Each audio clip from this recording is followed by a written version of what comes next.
Hi guys, कैसे हो आप सब। मैं उम्मीद करता हूँ कम से कम आज तो आप अच्छे होंगे, क्योंकि कल का दिन एक बड़ा दिन था।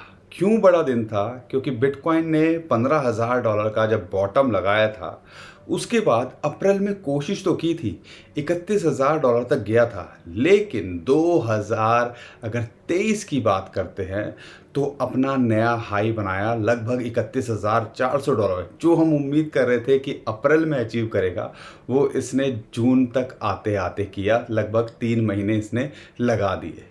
लेकिन यहाँ पर हम हमेशा आपको ये समझाने की कोशिश करते हैं, पर्दे के पीछे खेल कुछ और है, उसको समझो, उसके हिसाब से ट्रेड करो और ये लाइनों पे ट्रेड करो। और $31,400 ही हम क्यों बोल रहे थे? क्योंकि वहाँ दो इम्पॉर्टेंट जो है उसको रेजिस्टेंस थी। पहली है फेबोनाची की रेशियो 0.5, जो टेक्निकली एक बड़ा रेजिस्टेंस होती है। अगर बिटकॉइन इसके ऊपर क्लोज कर पाया तो $31,400 के ऊपर, तो समझ लीजिएगा $35,100, जो कि एक इम्पॉर्टेंट रेशियो है 0.618। और अगर उसके ऊपर ये क्लोज कर पाया तो समझ लीजिएगा शायद हम दोबारे से बिटकॉइन का प्राइस $30,000 के आसपास कभी नहीं देखें। ये एक इम्पॉर्टेंट रेजिस्टेंस है, आप समझ लीजिएगा। तो फिबोनाची की रेशियो बहुत अच्छे से काम करती हैं, मूविंग एवरेजेस बहुत अच्छे से काम करती हैं। और यहाँ पर दूसरी जो रेजिस्टेंस 31,400 $500, वो है 21 मंथली मूविंग एवरेज की, जो इसको रेजिस्टेंस मिली। तो आप समझ लीजिएगा ये जो दो इंपॉर्टेंट रेजिस्टेंस हैं, क्योंकि वीकली कैंडल और मंथली कैंडल के अंदर अगर आप देखते हो तो 9 और 21 अच्छे से काम करती हैं। शॉर्ट टाइम फ्रेम में ज़्यादा उसको फ्लक्चुएशन नहीं हो, लेकिन अगर बड़े टाइम फ्रेम में देखते हो तो अच्छे से काम करती हैं। तो वो भी एक रेजिस्टेंस है। तो समझ लीजिएगा मंथली कैंडल के अंदर $31,500 आप समझ लीजिए एक इम्पॉर्टेंट रेजिस्टेंस है। और अगर इसके ऊपर क्लोज कर पाया तो हमारा टारगेट, हम अभी भी उम्मीद कर रहे हैं कि यहाँ पर हो सकता है, यू नेवर नो, अभी हफ्ता भर बचा हुआ है, आपको $35,000 देखने को मिले। लेकिन अगर नहीं करता है तो आपको पता ही है, इमीडिएट सपोर्ट $30,000 पे एक साइकोलॉजिकल है। लेकिन अगर मैं टेक्निकली बात करूँगा तो यहाँ पर हमारे हिसाब से टेक्निकली जो इसको सपोर्ट है वो फिबोनाची की रेशियो और 100 जो डेली मूविंग एवरेज है वो है, लगभग आती है 28,000 या $27,500। तो आप समझ लीजिएगा अगर इसके ऊपर टिका रहता है तो सब अच्छा है। और $25,000 जब लोग उम्मीद छोड़ चुके थे, हम यही बोल रहे थे कि भैया मौके का फ़ायदा उठाओ, तो कम से कम अब तो हमारी वीडियोस को लाइक कर दो, क्योंकि हम हमेशा कोशिश करते हैं आपको सिखाने की, समझाने की, और सिचुएशन कुछ भी हो उसके अंदर आपको ये बताने की कि भैया पर्दे के पीछे कुछ और खेल चलता है। तो उम्मीद करूँगा कि लाइक तो अभी तक आपने कर ही दिया होगा। लेकिन ये एक्स्ट्रा ऑर्डिनरी मूव देखने को मिला। बिटकॉइन $30,000 तक गया, फिर उसको वहाँ पे थोड़ा सा अटका, लेकिन कल रात ये एक बड़ा पंप क्यों देखने को मिला? आज मैंने टेक्निकल्स आपको पहले बता दिए, क्योंकि बहुत सारे लोग बोलते हैं कि सर पहले आप समझा दिया करो लाइंस, टारगेट्स क्या होते हैं। तो टारगेट आप समझ गए हो, सपोर्ट आप समझ गए हो, लेकिन ये पंप हुआ क्यों? ये एकदम से 30,000 से $31,400 रातों रात में क्यों गया? क्योंकि उसका एक बड़ा रीज़न था। आपको पता है बिटकॉइन ईटीएफ के अप्रूवल की बड़ी बड़ी कंपनीज ने झड़ी लगा दी है। हर कोई जो है बिटकॉइन का ईटीएफ को अप्रूवल जो है वहाँ पे करवाना चाहता है। लेकिन in between security exchange commission ने एक बिटकॉइन ईटीएफ को अप्रूव कर भी दिया है और 27 जून से उसकी ट्रेडिंग शुरू हो जाएगी। लेकिन होल्ड ऑन, वो बिटकॉइन फ्यूचर का ईटीएफ है। बिटकॉइन फ्यूचर्स ईटीएफ है, वो है आपका वोलेटिलिटी शेयर्स ट्रस्ट का, उसको उन्होंने अप्रूव कर दिया है। लेकिन यहाँ पर फ्यूचर्स के भी बिटकॉइन ईटीएफ को अप्रूव करना एक बड़ी बात है। और यहाँ पर 2x लीवरेज के साथ में वो रहेगा।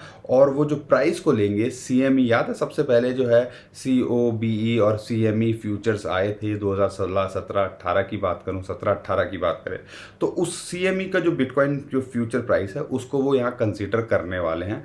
और उसको ही वो कंसिडर करेंगे बिटकॉइन ईटीएफ के प्राइस के लिए।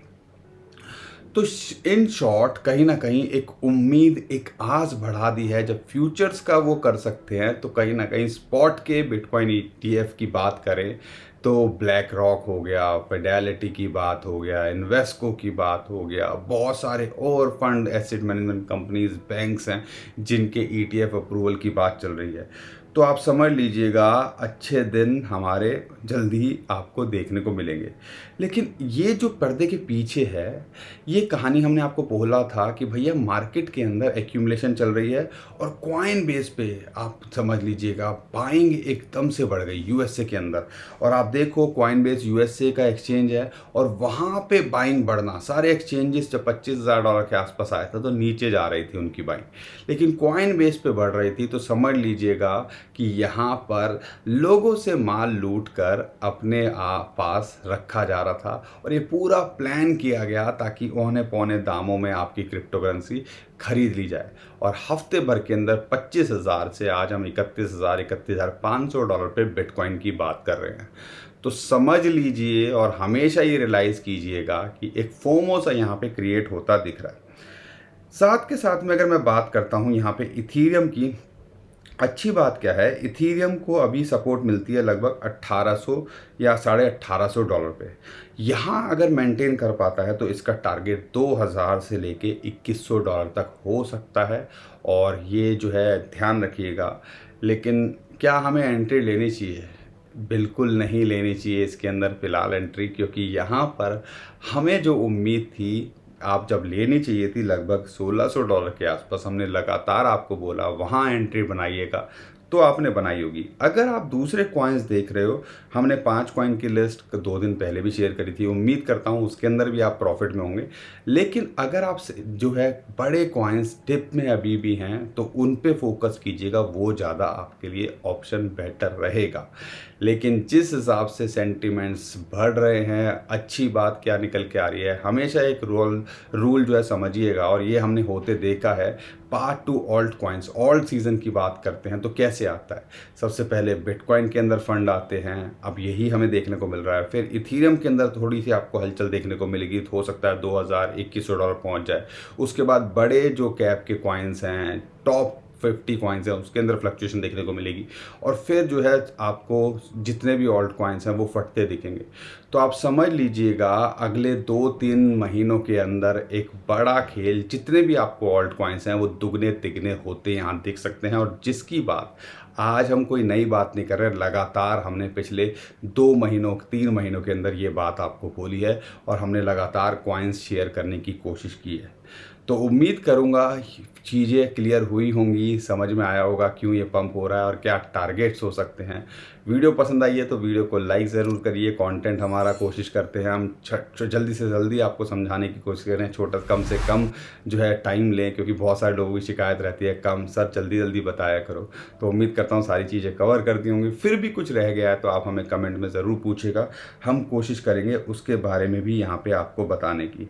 बाकी और कोई इम्पॉर्टेंट चीज़ आएगी तो हमारे टेलीग्राम ट्विटर को फॉलो कर लीजिए, नीचे डिस्क्रिप्शन में हमने लिंक दे दिया है, वहाँ रेगुलरली हम अपडेट करते हैं आपको। लेकिन ध्यान रखिएगा बहुत सारे स्कैमर हमारे नाम से स्कैम करने की कोशिश कर रहे हैं, उससे भी आप तभी बच पाओगे जब हमारे नीचे डिस्क्रिप्शन में जो लिंक है उसी से फॉलो कीजिएगा, नहीं तो मत कीजिएगा। ठीक है, ध्यान रखिएगा। तो अभी के लिए विदा लेता हूँ, खुश रहिए, मुस्कुराते रहिए, कमाते रहिए। आपका दोस्त पंकज। थैंक यू, नमस्कार, धन्यवाद।